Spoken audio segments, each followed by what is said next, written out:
Chapter 28, The Dungeon. Ugh. Return we now to Bill Bolter, the murderer, who had taken refuge in the subterranean hiding place of the old house in Chick Lane. Remember, he's the one that went through that trap door down into like the hidey hole that you can't get out of on your own. Someone has to let you out. Oh, okay. Heavily and wearily did the hours drag along. The inmate of that terrible dungeon was enabled to mark their lapse by the deep-mouthed bell of St. Sepulchre's Church on Snow Hill, the sound of which boomed ominously at regular intervals upon his ear. That same bell tolls the death note of the convict on the morning of his execution at the debtor's door of Newgate. The murderer remembered this and shuddered. A faint, faint light glimmered through the little grating at the end of the dungeon, and the man kept his eyes fixed upon it so long that at length his imagination began to conjure up phantoms to appall him. That small square aperture became a frame in which hideous countenances appeared, and then one gradually changed into another, horrible dissolving views that they were. But chiefly he beheld before him the tall, gaunt form of his murdered wife. This phantasmagoria became at length so fearful and so real in appearance that the murderer turned his back towards the little grating through which the light struggled into the dungeon in two long, narrow, and oblique columns. But then he imagined that there were goblins behind him, and this idea soon grew as insupportable as the first. So he rose and groped his way up and down that narrow vault, a vault which might become his tomb. This horrible thought never left his memory, even while he reflected upon other things, amidst the peril which enveloped his career and the reminiscences of the dread deeds of which he had been guilty, among the reasons which he assembled together to convince himself that the hideous countenances at the grating did not exist in reality. There was that one idea, unmixed, definite, standing boldly out from all the rest in his imagination, that he might be left to die of starvation. At one time, the brain of this wretch was excited to such a pitch that he actually caught his head in his two hands and pressed it with all his force. Then he endeavored to hum a tune, but his voice seemed to choke him. He lighted a pipe and sat and smoked, but as the thin blue vapor curled upwards in the faint light of the grating, it assumed shapes and forms appalling to behold. Spectres, clad in long winding sheets, cold grisly corpses dressed in shrouds, seemed to move noiselessly through the dungeon. He laid aside the pipe and, in a state of mind bordering almost upon frenzy, tossed off the brandy that had remained in the flask. But so full of horrible ideas was his mind at that moment that it appeared to him as if he had been drinking blood. He rose from his seat once more and groped up and down the dungeon, careless of the almost stunning blows which he gave his head, and the violent contusions which his limbs received against the uneven walls. Hark! Suddenly voices fell upon his ears. He listened with mingled fear and joy, fear of being discovered, and joy at the sound of human tones in the midst of that subterranean solitude. Those voices came from the lower window of the dwelling on the other side of the ditch. How silent and quiet everything had been lately in the old house opposite, said a female. Last night, or rather early this morning, I heard singing there, replied another voice, which was evidently that of a young woman. Oh, never had the human tones sounded so sweet and musical upon the murderer's ears before. It is very seldom that anyone ever goes into that old house now, said the speaker. Strange rumors are abroad concerning it. I heard that there are subterranean places in which men can conceal themselves, and no power on earth could find them save those in on the secret. How absurd. I was speaking to the policeman about that very thing a few days ago, and he laughed at the idea. He says it is impossible, and of course he knows best. I am not so sure of that. Who knows what fearful deeds have those old walls concealed from human eye? For my part, I can very well believe that there are secret cells and caverns. Who knows but that some poor wretch is hiding there this very moment? There is someone hiding there. That's kind of creepy. Perhaps the man that murdered his wife up in Union Court. So whispers getting around. Well, who knows? But at this rate, we shall never get on with our work. The noise of a window being shut down fell upon the murderer's ears, and he heard no more. But he had heard enough. Those girls had spoken of him. They had mentioned him as the man who had murdered his wife. The assassination then was already known. The dread deed was bruited about. Thousands and thousands of tongues had no doubt repeated the tale here and there, conveying it thither and hither, far and wide. Maybe that means someone's looking after his kids. I hope so. I've been wondering about them. And throughout the vast metropolis was he already spoken of as the man who had murdered his wife. And in a few more hours would millions in all parts hear of the man who had murdered his wife.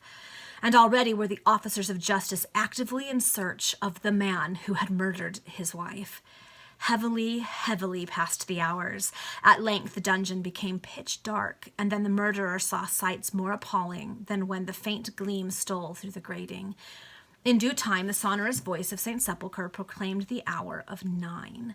Scarcely had the last stroke of that iron tongue died upon the breeze when a noise at the head of the spiral staircase fell upon the murderer's ears. The trapdoor was raised, and the well-known voice of Dick Flarer was heard.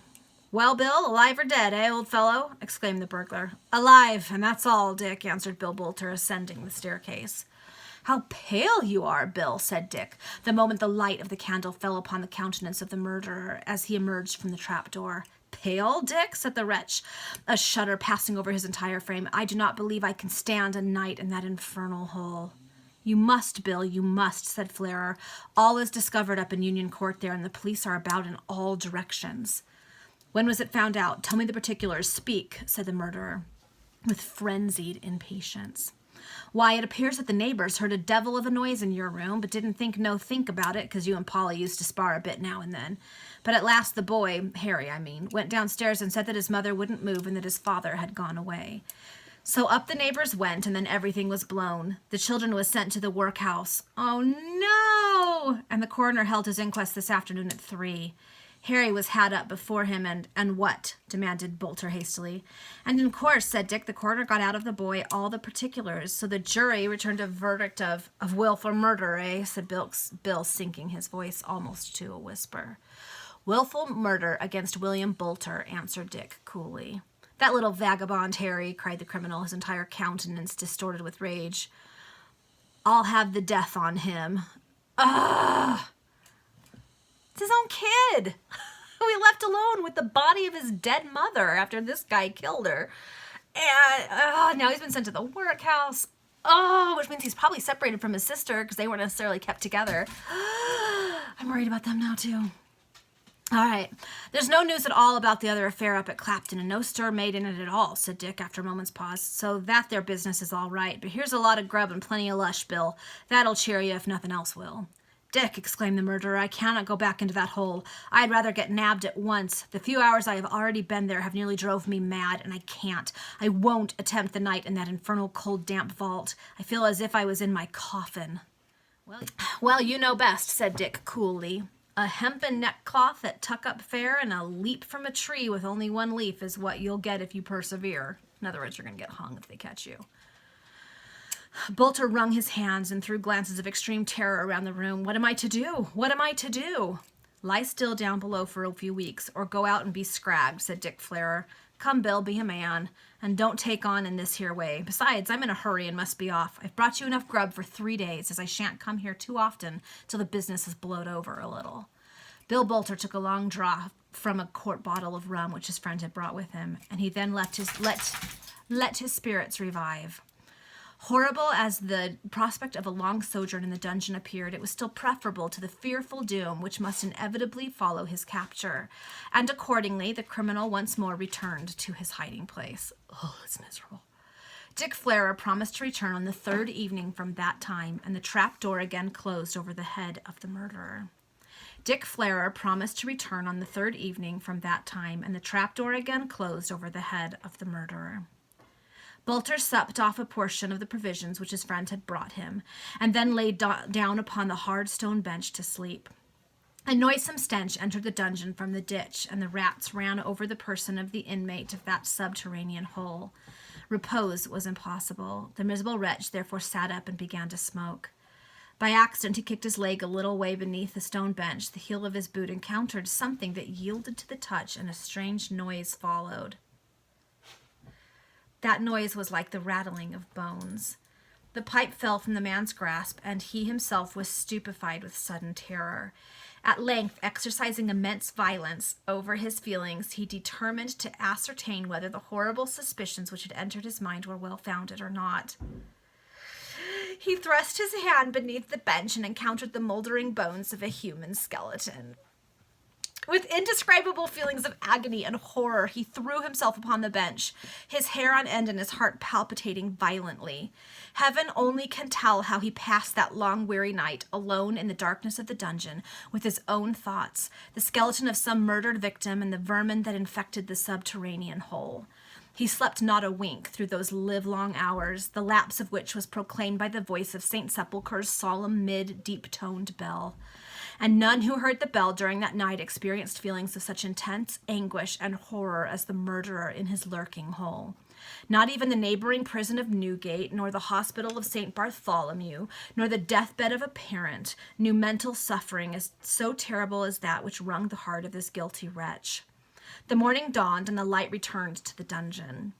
The clock had just struck 8, and the murderer was endeavoring to force a mouthful of food down his throat, when the voice of a man in the street fell upon his ear. He drew close up to the grating and clearly heard the following announcement. Here is a full and perfect account of the horrible assassination committed by the miscreant William Boulter upon the person of his wife, with a portrait of the murderer and a representation of the room as it appeared when the deed was first discovered by a neighbor. Only 1 penny, the fullest and most perfect account, only 1 penny. In addition to selling penny dreadfuls at 1 penny an installment, they also would print out basically news sheets of really scandalous things and sell those for a penny too. So that's what's happening here. A pause ensued, and then the voice, bawling more lustily than before, continued thus. A full and perfect account of the bloody and crude murder in Upper Union Court, showing how the assassin first dashed out one of his victim's eyes and then fractured her skull upon the floor. Only 1 penny, together with a true portrait of the murderer, for whose apprehension a reward of £100 is offered. Only 1 penny. A reward of £100, cried another voice. My eye, how I should like to find him.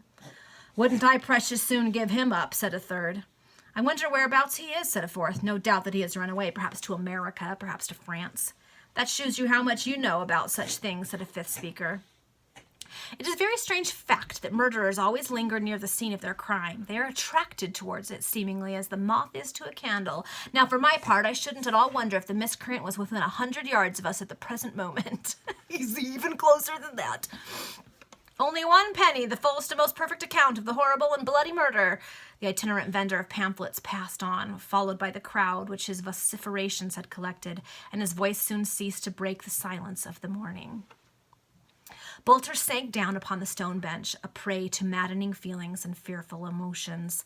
£100 were offered for his capture. Such a sum might tempt even Dick Flare or Tom the Cracksman to betray him. That's what I was wondering. It's so much money. And Tom the Cracksman is just kind of a new-come friend, so it's not like he has any, real loyalty to him. Oh, you might be in some trouble here, buddy. Instinctively, he put his fingers to his neck to feel if the rope were there yet. He shook his head violently to ascertain if he were hanging on a gibbet or could still control his motions. The word miscreant, horrible and bloody murder, and portrait of the assassin still rang in his ears, loud, sonorous, deep, and with a prolonged echo like that of a bell. Already were men speculating upon his whereabouts and anxious for his apprehension, some for the reward, others to gratify a morbid curiosity. Already were the newspapers, the cheap press, and the pamphleteers busy with his name.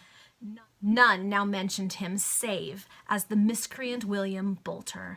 Oh, if he could but escape to some foreign land, if he could but avoid the ignominious consequences of his crime in this, he would dedicate the remainder of his days to penitence. He would toil from the dawn of morning till sunset to obtain the bread of honesty. He would use every effort, exert every nerve to atone for the outrage he had committed upon the laws of society. But no, it was too late. The bloodhounds of the law were already upon his track. I kind of don't believe he would become a better person anyway. He's already forgotten about his kids and threatened his son's life, so... An hour passed away, and during that interval the murderer sought to compose himself by means of his pipe and the rum bottle, but he could not banish the horrible ideas which haunted him. Suddenly a strange noise fell upon his ear. The blood appeared to run cold in his very heart in a refluent tide, for the steps of many feet and the sounds of many voices echoed through the old house. The truth instantly flashed to his mind. The police had entered the premises. With hair standing on end, eyeballs glaring, and forehead bathed in perspiration, the murderer sat motionless upon the cold stone bench, afraid even to breathe. Every moment he expected to hear the trapdoor at the head of the spiral staircase move, but several minutes elapsed, and his fears in this respect were not accomplished. At length he heard a sound as of a body falling heavily, and then a voice almost close to him fell upon his ear. The reader will remember that the vault in which he was concealed joined the cellar from whence Walter Sidney had escaped. The officers had entered that cellar by means of a trap door in the floor of the room immediately above it. Bolter could overhear their entire conversation. So the police officers have discovered the murder hole, and they're over there on that side of it, which is right next to where he is at, and he can hear them. Well, this is a strange crib, this is, said one. Show the bullseye up in that farther corner. There may be a door in one of them dark nooks. It will just end as I said it would, exclaimed another. The feller wouldn't be such a fool as to come to a place that's knowed to the force as a one of bad repute. I didn't think myself there was much good in coming to search this old crib, but the inspector said yes, and so we couldn't say no. Let's be off. The cold of this infernal den strikes to my very bones. But I say, that there shelving board that we first lighted on in getting down isn't made to help people to come here alive. Turn the bullseye more on it. Now can you see it? Yes, plain enough. It leads to a hole that looks on the ditch, but the plank is quite old and rotten, so I dare say it was put there for some purpose or another long time ago. Perhaps the thieves used to convey their swag through that there hole into a boat in the ditch, and no, interrupted the other policeman. It wasn't swag that they thumbled down the plank into the fleet, it was stiffins. Very likely, but there can't be any of that kind of work ever going on now, so let's be off. The murderer in the adjoining vault could hear the policeman climb up the plank towards the trapdoor, and in a few minutes profound silence again reigned throughout the old house. This time he had escaped detection, and yet the search was keen and penetrating. The apparent safety of his retreat restored him to something like good spirits, and he began to calculate the chances which he imagined to exist for and against the probability of his escape from the hands of justice. There is but 5 men in the world as knows of this hiding place, he said to himself, and them is myself, Dick Flarer, Cranky Jim, the Resurrection Man, who Richard met yesterday, and Tom the Cracksman. As for me, I'm here. That's one that won't blab. Dick Flarer isn't likely to sell a pal. Tom the Cracksman I'd rely on even if he was on the rack. Oh, interesting. He trusts Tom a lot. Cranky Jim is staunch to the backbone. Besides, he's in the jug. So is the Resurrection Man. They can't do much harm there. I think I'm tolerably safe. And as for frightening myself about ghosts and goblins... He was suddenly interrupted by the rattling of the bones beneath the stone bench. He started, and a profuse perspiration instantly broke out upon his forehead. A huge rat had disturbed those relics of mortality, but this little incident tended to hurl the murderer back again into all that appalling gloominess of thought from which he had for a moment seemed to be escaping. Time wore on, and heavily and wearily still passed the hours. At length darkness again came down upon the earth. The light of the little grating disappeared, and the vault was once more enveloped in the deepest obscurity. The murderer ate a mouthful and then endeavored to compose himself to sleep, for he was worn out mentally and bodily. The clock of St. Sepulchre's proclaimed the hour of 7 as he awoke from a short and feverish slumber. He thought he heard a voice calling him in his dreams, and when he started up, he listened with affright. "Bill, are you asleep?" It was not then a dream. A human voice addressed him in reality. "Bill, why don't you answer?" said the voice. "It's only me." Bolter suddenly felt relieved of an immense load. It was his friend Dick, who was calling him from the little trap door. He instantly hurried up the staircase and was surprised to find that there was no light in the room. "My dear fellers," said Dick in a hurried tone, "I didn't mean to come back so soon again, but me and Tom is going to do a little business together down Southampton way, summit that he has been told of, and as we may be away a few days, I thought I'd better come this evening with a fresh supply. There's plenty of grub and rum and backer." "Well, this is a treat to hear a friendly voice again so soon," said Bill, "but why the devil don't you light a candle?" "I'm going to do it now," returned Dick, and he struck a lucifer match as he spoke. "I thought I wouldn't show a light here sooner than was necessary, and we must not keep it burning too long, because there may be chinks in them shutters, and I dare say the blue bottles is on the scent." "They come and searched the whole place this morning," said Bill, "and they didn't smell me, though." "Then you're all safe now, my boy," cried Dick. "Here, look alive, take this basket and pitch it down the stairs. It's well tied up and chock full of sold meat and bread. Put them 2 bottles into your pocket. There, that's right. Now, do you want anything else?" "Yes, a knife." I was forced to gnaw my food like a dog for want of one. Here you are, said Dick, and taking a knife from the secret cupboard between the windows, he handed it to his friend. Now are you all right? Quite. That is, as right as a feller in my situation can be. You won't forget to come. Bolter was standing within 2 or 3 steps from the top of the staircase, and the greater part of his body was consequently above the trap door. He stopped suddenly short in the midst of his injunction to his companion and staggered in such a way that he nearly lost his footing. His eye had caught sight of a human countenance peering from behind the half-open door of the room. I'm sold at last, exclaimed the murderer, and rushing up the steps, he fell upon Dick Flare with the fury of a tiger. At the same moment, 4 or 5 officers darted into the room, but they were too late to prevent another dreadful deed of blood. Bolter had plunged the knife which he held in his hand into the heart of Dick Flare, the burglar. The blow was given with fatal effect. The unfortunate wretch uttered a horrible cry and fell at the feet of his assassin, stone dead. Villain, what have you done? Said the sergeant, who headed the little detachment of police. I've drawn the claret of the rascal that nosed upon me, returned Bolter doggedly. You were never more mistaken in your life, said the sergeant. What do you mean? Wasn't it that scoundrel Dick that chirped against me? No, 10,000 times no, cried the officer. It was a prisoner in Newgate who split upon this hiding place.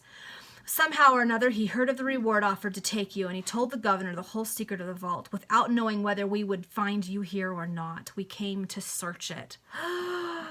So it's got to be Cranky Jem or the Resurrection Man, right? Because they're the ones that are in Newgate. Then it was the Resurrection Man who betrayed me after all, exclaimed Bolter, and dashing the palms of his 2 hands violently against his temples, he added in a tone of intense agony, I have murdered my best friend, monster, miscreant that I am. This is why I didn't think Bill was going to reform, just saying. The policeman speedily fixed a pair of manacles about his wrists, and in the course of a quarter of an hour, he was safely secured in one of the cells at the station house in Smithfield. On the following day, he was committed to Newgate. So he's in Newgate now, too.